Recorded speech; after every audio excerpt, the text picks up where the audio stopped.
सनातन की बात करते हैं, सनातन को ये जानते क्या है?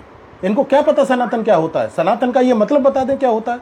सनातन का ये मतलब है कि गोवा का मुख्यमंत्री बीफ मांगता है, सिक्किम का मुख्यमंत्री बीफ मांगता है, ये सनातन है इनका। हम पूछना चाहते हैं ये यहाँ तो ये सनातन और गाय और धर्म की बात करते हैं, हिंदू मुस्लिम की बात करते हैं, वहां पर वो गाय का मीट खाते हैं। ये सनातन है इनका। ये दौरी राजनीति ये अपनी बंद करें, मानसिकता। जो भाजपा आईटी सेल है वो एक नैरेटिव फैला रही है कि दलितों के साथ कांग्रेस में भेदभाव हो रहा है, उस विषय को लेकर, और एक खर्ची पर्ची को लेकर कि हमने बिना खर्ची पर्ची के जो है नौकरियां दी हैं। कुछ जो पुराने 20 साल पुराने जो कांड हैं उनको उघार करके आगे लेकर आ रहे हैं। इस विषय पर हमने आपको लोगों तक अपनी बात पहुंचाने के लिए ये अर्जेंट जो है आपको बुलाना पड़ा कि ये हमारे लोग गुमराह ना हो और कांग्रेस को सपोर्ट करें, इसलिए आपको बुलाना पड़ा। मैंने 2 दिन पहले लिखा था कि कांग्रेस में एक बीजेपी का बहुत बड़ा विकेट गिरेगा, जो राष्ट्रीय स्तर का नेता होगा। वो आपने आज देख लिया। ये स्क्रिप्ट 1 हफ्ते पहले लिख गई थी, जिसमें मैं शायद अब नहीं बता पाऊंगा कि क्या क्या उसमें बातें हुई हैं, क्या हुआ है। वो सारी बातें 1 सप्ताह पहले लिख गई थी। अपने मनपसंद चैनल खबरदार पलवल को लाइक करें, सब्सक्राइब करें, कमेंट बॉक्स में जाकर अपनी प्रतिक्रिया जरूर दें। मैं आपको बताना चाहता हूं कि कोई अपना 2019 में कुछ टिकटों को लेकर मतभेद हुआ था। चलो उसके बाद जो है आम आदमी पार्टी में गए, तृणमूल में गए, बीजेपी में गए। अपनी पार्टी बनाई थी? नहीं, अपनी पार्टी नहीं बनाई, अपना संगठन बनाया था, एक सामाजिक संगठन बनाया था। तो अब बीजेपी में जाकर के जब उन्होंने अपने आप को ठगा महसूस किया, क्योंकि जब बीजेपी में अशोक तंवर को शामिल किया गया था, उस मीटिंग में मैं भी था, और मीटिंग में ये कुछ हमारी शर्तें भी तय हुई थी, जिसमें हमें बीजेपी से ये तय हुआ था कि अशोक तंवर के कहने से 10-12 विधानसभा की सीटें दी जाएंगी, टिकटें दी जाएंगी, और हरियाणा की चेयरमैन 5 चेयरमैन ही आपको दी जाएंगी। और जो है वो तुरंत ही प्रभाव से चेयरमैन देने के लिए बोला था कि जनवरी 2024 18 जनवरी को जब शामिल हुए थे तो बीजेपी ने, शीर्ष नेतृत्व ने ये बोला था कि आपको मार्च में जो है आपके जो नज़दीकी नियर डियर लोग हैं उनको हरियाणा लेवल का पद दे दिया जाएगा, सरकार में शामिल कर लिया जाएगा। उसके तुरंत बाद ही चलो कोई बात नहीं, लोकसभा का चुनाव आ गया। लोकसभा का चुनाव निकलने के बाद भी जो है इन्होंने उनको कुछ तवज्जो नहीं दी। और सबसे बड़ी जो खटास एक रही कि जो वर्तमान में जो है पंचायती राज मिनिस्टर थे देवेंद्र बबली, वो वैसे तो कहने को तो जो है जजपा के थे, लेकिन कहीं ना कहीं उनका मन बीजेपी में खट्टर साहब से लग रहा था। तो उन्होंने जो है लोकसभा चुनाव में अशोक तंवर का विरोध किया और कांग्रेस का समर्थन किया था। अशोक तंवर जब पार्टी में हैं और पार्टी में उनको कहा गया कि आपकी लीडरशिप को आगे लेकर के आएंगे, आपको तवज्जो देंगे, तो अशोक तंवर ने जो है देवेंद्र बबली की टिकट का विरोध किया था कि इसने मेरा अभी 2 महीने पहले नुकसान किया है, आप इसको पार्टी में शामिल करा करके हमारा अपमान कर रहे हैं। ये सबसे बड़ा दलितों का अपमान है, क्योंकि दलितों को ही हरवाते हैं और दलितों के आगे उन लोगों को लेके आते हैं। मैं आपकी बात को काटूंगा। देवेंद्र बबली ने कोई फैसला अपने लिए नहीं लिया था। उन्होंने एक बक्सा रखा था जिसमें मत पेटी का थी, उसमें वोट डलवाए थे कि मैं क्या करूं, भविष्य में क्या करूं, कांग्रेस के साथ जाऊं या भाजपा के साथ जाऊं। वो एक प्लानिंग थी उसकी। मैं भी उस इलाके में गया हूं। मैं भी जो है लोकसभा के चुनाव में 1 महीने सिरसा ही रहा हूं। मैं भी जो है विधानसभा, जो अलग अलग विधानसभा हैं उनमें गया हूं। ऐसा कुछ नहीं था, कोई पेटी नहीं थी, कुछ नहीं थी। वो उसके अपने प्रोपगंडा थे। अनिल विज जी हैं जो स्वास्थ्य मंत्री भी रहे, गृह मंत्री भी रहे, उन्होंने तो बहुत तगड़ी कमिटमेंट आरोप लगाया। उन्होंने कहा ये उड़ते पंछी हैं, तो कभी इस डाल पे कभी उस डाल पे। हाँ तो ठीक है, जहाँ जिसको सम्मान नहीं मिलेगा तो फिर तो कहीं ना कहीं तो सहारा ढूंढेगा। मान लो कोई पेड़ कट जाता तो पंछी कहीं ना कहीं तो अपना सहारा ढूंढता है, कहीं अपना घोंसला रखता है। अब ये थोड़ी है कि उसी पेड़ के सहारे रहेगा, क्या अपमान सहन करेगा। और रही बात ये खर्ची पर्ची की, मैं दावे के साथ कह सकता हूँ बीजेपी के एक भी लोग, और मैं इस चीज़ का सबूत दे सकता हूँ, इसका जो प्रमाणिक हूँ कि इनकी खर्ची पर्ची आज भी है। क्योंकि जो एग्ज़ाम कंडक्ट कराती है, जो एसएससी के थ्रू जो एग्ज़ाम कंडक्ट कराने वाली जो एजेंसी है, वो भाजपा के एक बड़े नेता की है। उनकी लोगों की लिस्ट जाती है, ये तो 10 आदमियों की लिस्ट दे देते हैं सिर्फ कि भाई ये गरीब से हैं ये, क्योंकि वो ऑलरेडी पहले मेरिट में आए हुए होते हैं। और बाकी का तो ये जो है अपने इनकी खर्ची पर्ची चल रही है। दूसरी बात रही है कि अभी जो है एसडीओ की 89 पोस्ट निकाली थी, उनमें से 2 हरियाणा से लगाए। ये कहाँ का हुआ है? गुजरात और गोरखपुर के लगा दिए सारे। ये हरियाणा के लोगों के साथ अन्याय नहीं है, ये हमारे लोगों के लिए अन्याय नहीं है। वो बताएं वो क्यों लगे। वो लोग जो 89 में से जो है 87 जो है बाहर के लोग लगे हैं, क्यों लगे वो लोग? क्या हमारे लोग यहाँ पे मेरिट में नहीं आते? चपरासी तो हमारे लगाते हैं, चपरासी हमारे लगाते हैं।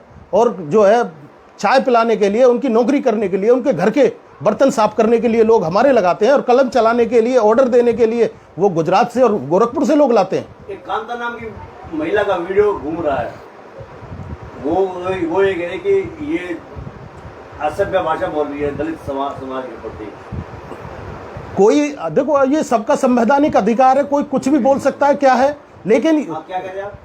कांता हुड्डा जी का जो वीडियो आ रहा है, बटाई साहब बताना चाहूँगा, बहुत पुराना वीडियो है। वो बहुत पुराना वीडियो। बीजेपी इस समय जो है दलितों की जो विचारधारा, दलित एक बड़ा पढ़ा लिखा सुलझा हुआ इंसान है।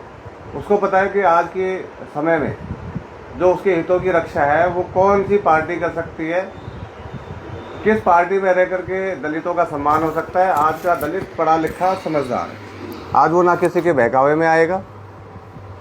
जहाँ तक बीजेपी पार्टी का सवाल है, बीजेपी दलित विरोधी पार्टी है और इनके पास सिवा हिंदू मुस्लिम लड़ाई झगड़ा करवाने के अलावा दूसरा कोई मुद्दा नहीं है। जितना पैसा ये मंदिरों को बनवाने में, मस्जिदों को तुड़वाने में लगा रहे हैं, अगर उतना ही पैसा ये गरीब लोगों के लिए कहीं मेडिकल कॉलेजेस, कहीं स्वास्थ्य की, कहीं शिक्षाओं पे पैसा खर्च करें तो शायद हो सकता है कि इनको कोई आज हराने वाला नहीं होता।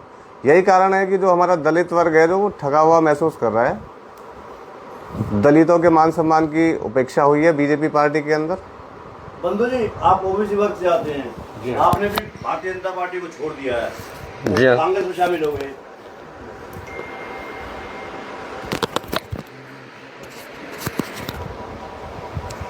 जी बेटा जी, आपने भारतीय जनता पार्टी को छोड़ दिया, आपने कांग्रेस का दामन थाम लिया, कंसू दलाल का। वजह क्या रही है इसके पीछे? भूटानी जी, मैंने इनको बहुत नज़दीक से देखा है और मैं इनके साथ काम भी किया है और मैं फ़िलहाल नगर परिषद में वाइस चेयरमैन भी हूँ।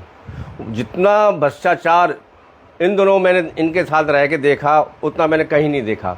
और बात रही ओबीसी की, ओबीसी का ये एक दिखावटी जो चेहरा है ना, ये उनको आगे रख के अपना फ़ायदा उठाते हैं। अभी जो हमारे ये बीजेपी में स्टेट प्रेसिडेंट थे कर्णदेव काम्बोज, उन्होंने इस्तीफा दे दिया। एक झगड़ा समाज के साथ एक भद्दा मजाक और किया है सिरसा में, वहाँ उनको टिकट दे के उनसे वापस करा दिया, खाली दूसरे कैंडिडेट को फ़ायदा पहुँचाने के लिए। तो ये ओबीसी के लिए सही पार्टी नहीं है। हमारी जो मूल पार्टी है वो कांग्रेस पार्टी है ओबीसी के लिए। तो क्या लगता है कि हरियाणा में सिनेरियो क्या बन रहा है? ओबीसी वर्ग जो है अपने पुराने जो मूल जो कांग्रेस है उस पर जाएगी ज़्यादा से ज़्यादा। लेकिन बीजेपी ये भी आरोप लगाती है कि दलित विरोधी है कांग्रेस और ओबीसी विरोधी है। ओबीसी का सीएम बना दिया एक प्रदेश के और केंद्र के प्रधानमंत्री भी ओबीसी वर्ग से आते हैं। नहीं, ऐसा कुछ भी नहीं है। ये समाज बैठा है, ओबीसी यहाँ बैठा है, एससी यहाँ बैठा है। बात ये है कि जिस दिन ये एक हो जाएंगे तो इनको पता लग जाएगा असली जो मूल जो है ना संगठन, हमारा संगठन होना चाहिए। अच्छा, मेघवाल जी, पलवल विधानसभा क्षेत्र में आप बैठे हैं, कोई फर्क पड़ेगा यहाँ पर इससे? डॉक्टर अशोक तंवर के आने से बहुत फर्क पड़ेगा। लोगों में उत्साह है। रात से हमारे पास बहुत लोगों के फ़ोन आए हैं, मैसेज भी आ रहे हैं, व्हाट्सएप पर भी लोग डाल रहे हैं, सोशल मीडिया पर भी लोग डाल रहे हैं कि अब अशोक तंवर के आने से कांग्रेस और ज़्यादा मजबूत होगी, क्योंकि उनके चाहने वाले लाखों लाखों लोग हैं हरियाणा में।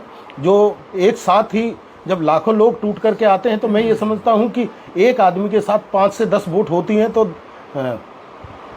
10 लाख लोग उनकी तरफ, कांग्रेस की तरफ बढ़ा है, तो जीत निश्चित हुई है।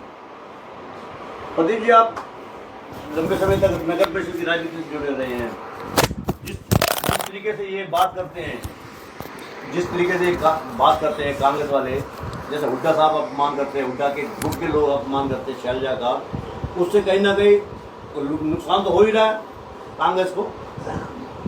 ये ऐसा नहीं है जी, कहीं देखो जहाँ 4 बर्तन रहते हैं वहाँ कहीं ना कहीं थोड़ी बहुत खटास रहती है, तो वो पार्टी की अंदरूनी बातें, उसमें मैं ज़्यादा डिबेट में नहीं जा सकता।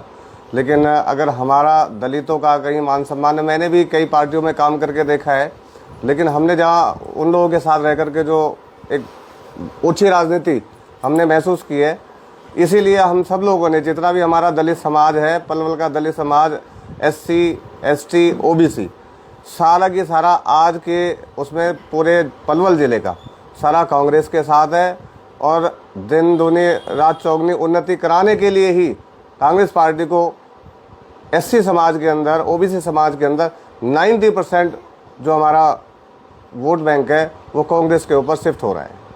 लेकिन बीजेपी की तरफ से आरोप है कि राहुल गांधी संविधान की दाव हाथ में लेके लगातार झूठ पर झूठ बोलते रहे और दलित समुदाय को बहला लिया उन्होंने एक तरह से।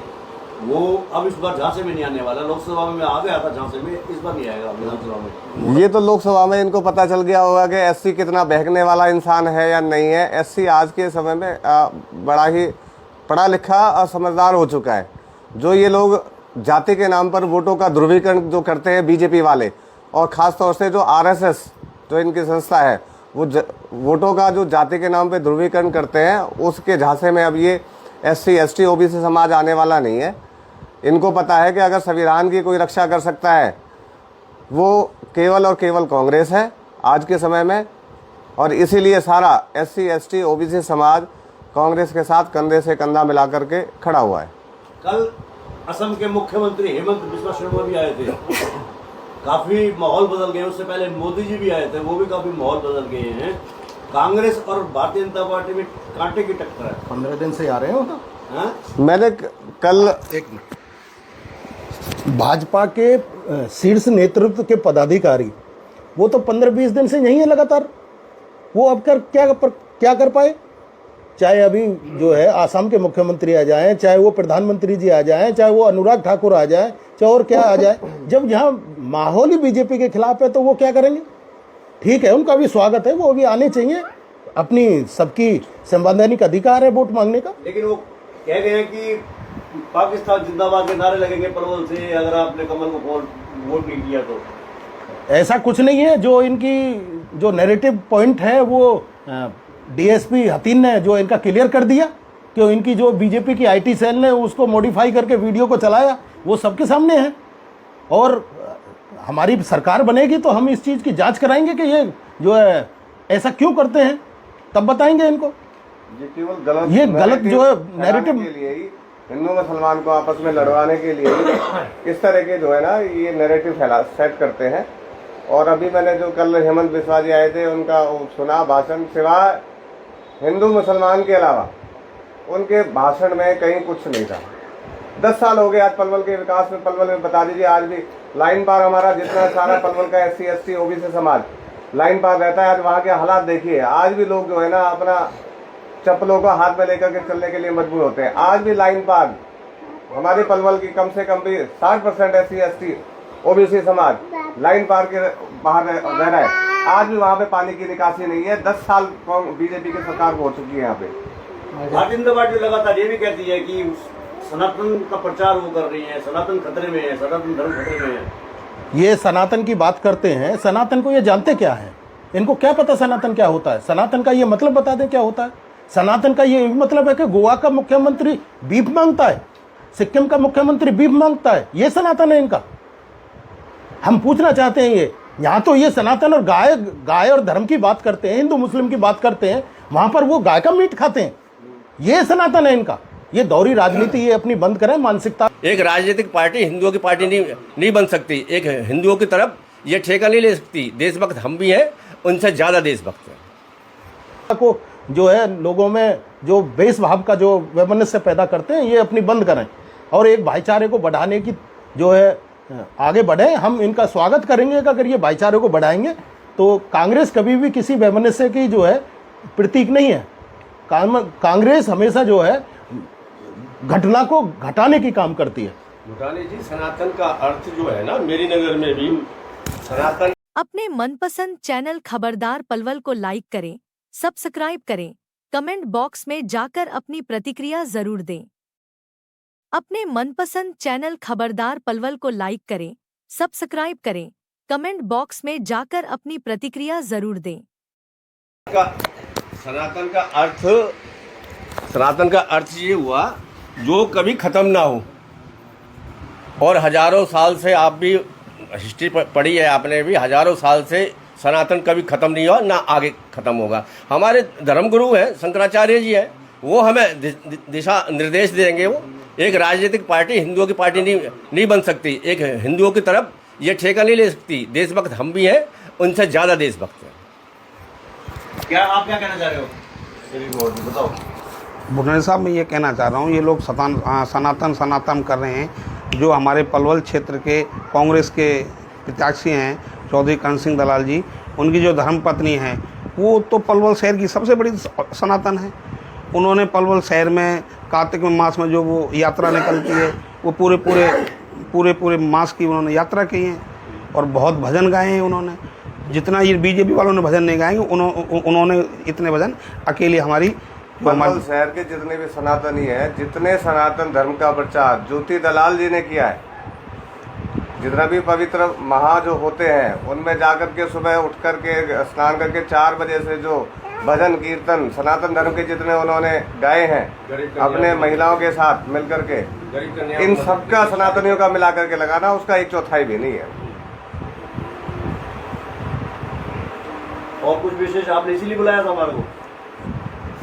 भूटानी जी, हम आपके चैनल के माध्यम से ये संदेश देना चाहते हैं कि बीजेपी का जो नैरेटिव है हिंदू मुसलमान भाईचारे को खराब करने की नीयत से SC ST OBC को गुमराह करने वाले बयान को लेकर के, तो आपके चैनल के माध्यम से हम ये बताना चाहते हैं कि हमारे जो शीर्ष नेतृत्व के मुखिया हैं श्री डॉक्टर अशोक जी, वो भी पार्टी में आ चुके हैं। उनका तहे दिल से हम कांग्रेस का आभार व्यक्त करते हैं और ये मैसेज देना चाहते हैं आपके चैनल के माध्यम से कि दलित समुदाय, OBC समुदाय पढ़ा लिखा वर्ग है, अपने हितों की रक्षा करना कहाँ किस पार्टी में वो जानता है। इसलिए सारा SC ST और OBC समाज वो आज कांग्रेस के साथ कंधे से कंधा मिला करके खड़ा है और किसी के बहकावे में वो आने वाला नहीं। अभी भूटानी जी, अभी जो है मैं आपको आज एक और बात क्लियर कर देता हूं। जो भाजपा के प्रत्याशी हैं वो एक भी दलित के मंच पर नहीं गए, एक भी जगह उन्होंने दलितों में कोई सभा नहीं की।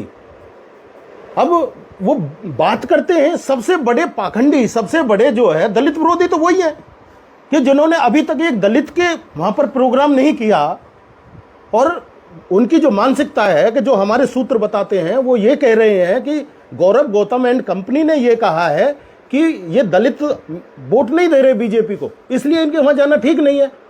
तो ये मानसिकता तो इनकी दलित विरोधी तो पहले जाहिर हो गई कि भाई ये हमसे वोट मांगना नहीं चाहते। और बात रही ये बहुत ज्यादा दलित प्रेम की बात करते हैं। अभी 1,25,000 जो है बैकलॉग है हमारा, जो बीजेपी ने अपने मैनिफेस्टो में पिछली 2019 में कहा था कि हम जो है बैकलॉग पूरा करेंगे, अभी तक इन्होंने तो ये किया नहीं कुछ भी। ये अगर दलित इतना प्रेम करते हैं तो वो हमारा बैकलॉग पूरा करते, जिसमें हमारे लाखों बच्चे जो है उसमें जाते और लाखों की संख्या में जो हमारे लोगों का भरण पोषण सही से होता। हाँ, मैं वही चीज़ कहना चाह रहा हूँ। बताओ ये आप। बुढ़ानी जी, मैं एक चीज़ और कहना चाह रहा था कि जो हमारे पलवल बीजेपी के जो प्रत्याशी हैं, ये हिंदू मुसलमान का जो ये नारा लगा रहे हैं, हम क्या दलित हिंदू नहीं है, क्या ओबीसी हिंदू नहीं है? ये वोट मांगने के लिए जाते हैं दलितों के घर पे और दलितों के घर का पानी नहीं पीते। अभी रिसेंट की हाल की परसों की घटना है कि भाजपा प्रत्याशी सुजवाड़ी में सरपंच के वहाँ पर अपना प्रचार करने के लिए गए और वहाँ पर जैसे ही उन्होंने कहा कि ठीक है आप पहले बैठिए, पानी पत्ता पीजिए, उसके बाद उन्होंने क्लियर पानी पत्ता पीने से मना कर दिया। तो ये किस तरह की दोहरी राजनीति है इनकी? लेकिन ये तो दुष्प्रचार बताया जा रहा है। दुष्प्रचार नहीं है, ये खुद साक्षात है। इन्होंने हमारे वीडियो नहीं है, ऐसी कोई बात ही नहीं है, ये बनाई हुई बात बता रहे हैं। सुजवाड़ी के अंदर की घटना में रिसेंटली है, मैं सरपंच साहब के, ये खुद बसंत सरपंच के घर की बात है, मैं नाम उजागर कर देता हूँ, जहाँ पर इन्होंने पानी पीने से भी इनकार कर दिया। दूसरी बात, इन्होंने हमारे बाबा साहब का अपमान किया है। बीसे गांव के अंदर इन्होंने हमारे जो भाजपा प्रत्याशी है, इन्होंने हमारे बाबा साहब के माल्यार्पण तक नहीं की। और इसी बात से क्रोधित होकर के वहाँ के जो हमारे दलित समुदाय के जो नौजवान साथी थे, उन्होंने जो ट्रैक्टर वाली भाषा का जो इन्होंने दुष्प्रचार किया है, जो ये कांग्रेस प्रत्याशी को बदनाम करने की कोशिश कर रहे हैं, ये इनकी ओछी राजनीति का प्रतीक है। आप बुजुर्ग बैठे तो बताएंगे कुछ, आप बता सकते हो? आप भी बता दो अपनी बात, जब आपने हमें बुलाया है तो। आप बता दो ये शासन। देखिए भूटानी साहब, पहले तो मैं आपका आदर करता हूं, आभार है आपका कि आप यहां पहुंचे। और मैं एक नेता नहीं हूं, मैं किसी पार्टी से संबंध नहीं रखता, मैं एक सामाजिक व्यक्ति हूं, एक साधारण नागरिक हूं इस देश का। लेकिन बात यहाँ जो हम कर रहे हैं ये राजनीति की है, और राजनीतिक जो बात होती है वो पार्टी एक, ये तो आप दुनिया जानती है कि हर इलेक्शन में कोई भी चुनाव हो, छोटा हो या बड़ा हो, हर उम्मीदवार अपनी विपक्षी पार्टी के उम्मीदवार पर आरोप लगाता है। लेकिन आरोप तभी है जब उस आरोप का कोई साक्ष्य हो, कोई मकसद निकलता हो, हल होता हो। जहाँ तक दलितों के अपमान की जो सवाल आप पूछ रहे हैं कि भाई दलितों का अपमान भाजपा कर रही है या कांग्रेस कर रही है, दलितों, आप लोग ने बुलाया इसलिए हम आए। मैं जैसे अभी बात आई बीच में, आपने सुना भी है, आप प्रसारित भी कर रहे हैं कि भाई भाजपा भी दलितों का कह रही है कि भाई भाजपा अपमान करती है, कांग्रेस कह रही है, और भाजपा कहती है कांग्रेस अपमान कर रही है। ऐसा कुछ भी नहीं है। दलितों का अपमान इस देश में आज से नहीं, हजारों साल से होता आ रहा है। इसमें ना कांग्रेस शामिल है ना भाजपा शामिल है, ये तो दल अब बन करके आए हैं। इन्हें तो सैकड़ों ही साल हुए होंगे ज़्यादा से ज़्यादा। आप कांग्रेस को लगा लो, पुरानी पार्टी है, उसको भी 100-125 साल हुए होंगे बने हुए। लेकिन दलितों का अपमान तो हजारों साल से होता आ रहा है। पहले दलित नहीं कहते थे, शूद्र। और शूद्र, आपको पता है कि शूद्र कौन है? सिर्फ 4 वर्ण हमारे उसमें दिए गए हैं मनुस्मृति में। अब उसमें ये अंदाज़ा लगा लीजिए स्वर्ण कौन है और शूद्र कौन है। इसमें समझने का खेल है कि जो जिन जातियों का हजारों साल से अपमान होता आ रहा है, आज उनके साथ में जो ये किया जा रहा है, ये एक खेल है इनके साथ। आज थोड़ा सा बाबा साहब अम्बेडकर ने जो हमें सम्मान दिलाया है संविधान के द्वारा, उस संविधान में मिले हुए अधिकारों के कारण जो दलित ऊपर उठ कर के आए हैं, आज उनका जो स्तर सुधरा है वो केवल संविधान है, और बाबा साहब के संविधान के सिवाय कुछ भी नहीं है। और आज इन्होंने तो पूरा आरोप लगा दिया आपके ऊपर भी। इनके ऊपर नहीं, एक मिनट मैं काटता हूं आपकी बात को। ये आरोप इनके ऊपर नहीं है, आरोप इस पूरे सामाजिक व्यवस्था के ऊपर है, किसी राजनीतिक पार्टी के ऊपर नहीं है मेरा आरोप इस देश की सामाजिक व्यवस्था के ऊपर है, पूरी सामाजिक व्यवस्था के ऊपर। इस देश का हर समाज, हर जाति, हर धर्म दलितों का अपमान करता है। राजनेताओं का यहाँ कोई सवाल नहीं है, ना मैं किसी राजनीतिक पार्टी की बात कर रहा हूँ और ना करूँगा। मैं एक समाज सेवक हूँ, सामाजिक कार्यकर्ता हूँ, केवल समाज की बात करूँगा। और समाज ये आप ही, ये कोई नई बात नहीं है, आप तो कितने सालों से उसमें है, मीडिया चैनल में देखते आ रहे हैं। आप बताइए, अगर मैंने किसी पार्टी का विरोध नहीं किया, ना करूँगा। भूटानी जी, हम भाजपा वालों से लास्ट में एक सवाल करना चाहते हैं, पूछना चाहते हैं, और अगर उनमें थोड़ी बहुत भी गैरत है तो वो जवाब देंगे समाज के सामने। नई पार्लियामेंट बनी, हमारी आदिवासी महिला राष्ट्रपति है, देश की नंबर 1, उनको क्यों नहीं बुलाया? वो उसका हमें जवाब दें। पूर्व में हमारे राष्ट्रपति रामनाथ कोविंद जी रहे, उनको मंदिर में क्यों नहीं चढ़ने दिया गया, उसका हमें जवाब दें। हमें वो जवाब दें कि हमारे जो प्रिंसिपल सेक्रेटरी हैं सेंट्रल गवर्नमेंट में कितने हैं, वो हमें उसका जवाब दें।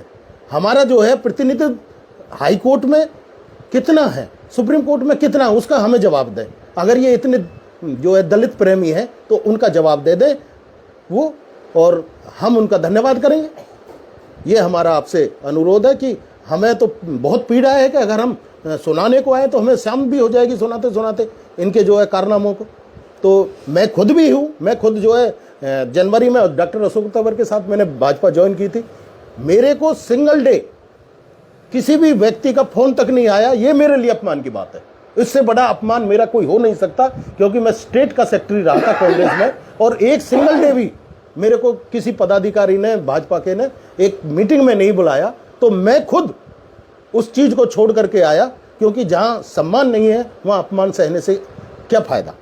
मैं इसलिए सम्मान की अपनी जो है वापस आया, और मैंने बहुत जो है अच्छा महसूस कर रहा हूं कि मैं कांग्रेस में आकर के अपने घर में अपनी बात जो है कहने का मेरी स्वतंत्रता है। और मैं आपको बहुत ज़्यादा खुलासा आज नहीं करूंगा, लेकिन हो सकता है किसी दिन हमें मौका मिलेगा तो हम इसका खुलासा करेंगे, क्योंकि भाजपा में जितने भी दलित लीडर हैं सबको एक स्क्रिप्ट लिख के दी जाती है कि आपको सिर्फ ये बोलना है, उससे ज़्यादा कुछ नहीं बोल सकते। ये दलित प्रेम है। कहीं ऐसा तो नहीं है डॉक्टर अशोक तंवर ने 2 दिन पहले जो कहा था कि कांग्रेस दलित विरोधी है, उनको भी शायद स्क्रिप्ट लिख के दे दियो इसलिए वो छोड़ दे भारतीय जनता पार्टी को? हो सकता है, मैं ये थोड़ी कह रहा हूं नहीं हो सकता, लेकिन ये है कि जितने भी दलित नेता हैं उनको भाजपा की तरफ से एक स्क्रिप्ट लिखी जाती है कि ये आपको ये ही बोलना है, उससे ज्यादा नहीं बोलना। अगर बोलोगे तो आपका मुंह बंद कर दिया जाएगा। ये भाजपा है। ले भाई, ये अमित शर्मा जी कह रहे हैं, ये जो सामने बैठे हैं समाज के ठेकेदार हैं, इनको कुछ पता नहीं है।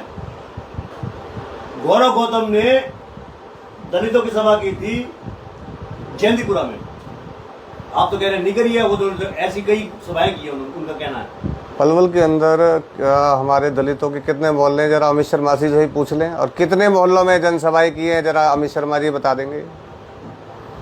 और किस किस दलित के घर पे घर गए हैं ये भी बता देंगे ये लोग। अमित शर्मा जी से ये पूछा जाए कि नई बस्ती सरलागढ़ में कितनी ऐसी आबादी रहती है, और यहाँ का जो अध्यक्ष है वो भी दलित समाज से है, बीजेपी का। इतने बड़े होने के बाद भी उन्होंने एक भी सभा चेयरमैन बीजेपी का ऐसी दलित समाज से है, नई बस्ती सल्लागढ़ से ही, क्या आज तक? अमित शर्मा जी ने ये भी लिखा है कि बैठ के की है, ऐसी खाना खाया है दलितों के यहाँ, चाय भी पिया, माला भी चढ़ाई है अम्बेडकर जी की।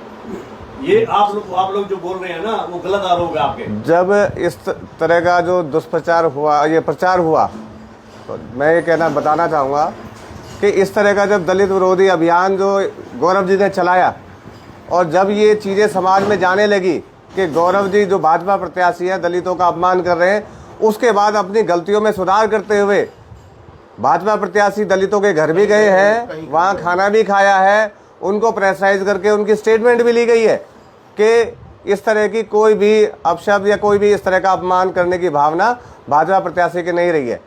ये इन्होंने उसका स्टेटमेंट रिकॉर्ड करके, घोड़ी की दिनेश की स्टेटमेंट है, उसकी स्टेटमेंट रिकॉर्ड करके इन्होंने वहाँ पे भेजी भी है। तो ये तो भाजपा प्रत्याशी अपनी गलतियों का सुधार करने की नीयत से इस तरीके से कर रहे हैं। बाकी इनकी जो भाजपा प्रत्याशी की जो मंशा है वो बिल्कुल दलित विरोधी है, ये स्पष्ट जग जाहिर हो चुका है। लेकिन आप पर भी आरोप लग रहा है कि आप कोई समाज के ठेकेदार थोड़ी हैं। नहीं, हम बिल्कुल समाज के ठेकेदार नहीं है, लेकिन हम एक समाज के शुभचिंतक हो सकते हैं। समाज का ठेकेदार किसी भी बिरादरी के अंदर, किसी भी समाज के अंदर नहीं होता है। ये समाज हर एक वर्ग के अंदर एक शुभचिंतक वर्ग होता है, जो हमेशा अपने समाज के लोगों की चिंताएं, उनकी हितों की रक्षाएं कहाँ होनी है कहाँ नहीं है, इस बात पे चिंतन करते हैं। सुरेश मौर्य जी, अगर दलित समाज कांग्रेस के हितैषी होते तो कल जो विजय संकल्प रैली, जिनको आपने नाम दिया विजय संकल्प रैली, उसमें दलितों की तो भागीदारी नहीं थी। कौन कह रहा दलितों की भागीदारी नहीं थी? सबसे ज्यादा दलितों की भागीदारी थी उसमें। आप उसमें पोस्टर देखो और उसमें बैनर देखो, उसमें लगा है कि दलित समाज करंदलाल के साथ। आपसे ज्यादा भीड़ तो हेमंत बिस्वा शर्मा की थी। आप क्या लोग ट्रैक्टर थे, खाली ट्रैक्टर थे। हमारे भूटानी साहब, आप खुद देख रहे हो रैली को और फिर आप ऐसी बात कर रहे हो। आप ये देखो ना, पूरा चक्का जाम था पलवल शहर का, उसमें दलित समाज की सबसे ज़्यादा भागीदारी थी। हमारे सल्लागढ़ से ही कम से कम हजारों की संख्या में लोग गए, और ट्रैक्टरों से, डीजे से और टाटा 407 से रथ बनवा के, नफीरी करके, डीजे बजा के ले गए, नाचते गाते गए। हमारी महिलाओं ने सड़क पे खड़े होकर वहाँ डांस किया है। शौर्य जी, कल जो जनसभा हुई है भारतीय जनता पार्टी की, 15,000 कुर्सियां लगवाई थी और वो भी भर गई और मंगवानी पड़ी थी उनको, ऐसा कहा जा रहा है भारतीय जनता पार्टी की। उन्होंने जो है उसका अपना रोड ऐसा जी, हमें तो सबसे पहले तो हमें ये पता चला कि भाजपा प्रत्याशी 9 से 12 बजे तक जो है ना रैली की परमिशन ली हुई है। बाद में जब उनसे रैली का सिस्टम नहीं बना तो उसमें सभा में उसको कन्वर्ट कर दिया गया और हमारा रूट डाइवर्ट करके जो हुड्डा चौक पे होना था, हुड्डा चौक से, और फिर वो हमें वहाँ हुड्डा सेक्टर 2 के अंदर वहाँ शिफ्ट करके वहाँ से हमें रैली निकालनी पड़ी, क्योंकि हमारी तादाद इतनी थी। आज भाजपा प्रत्याशी या भाजपा समर्थक जो भी हैं वो बौखलाए हुए हैं कि कल जो विजय संकल्प रैली कांग्रेस प्रत्याशी के पक्ष में निकली, उसको देख करके भाजपा प्रत्याशी और भाजपा समर्थकों के आधे हौसले पस्त हो चुके हैं। अपने मनपसंद चैनल खबरदार पलवल को लाइक करें, सब्सक्राइब करें, कमेंट बॉक्स में जाकर अपनी प्रतिक्रिया जरूर दें।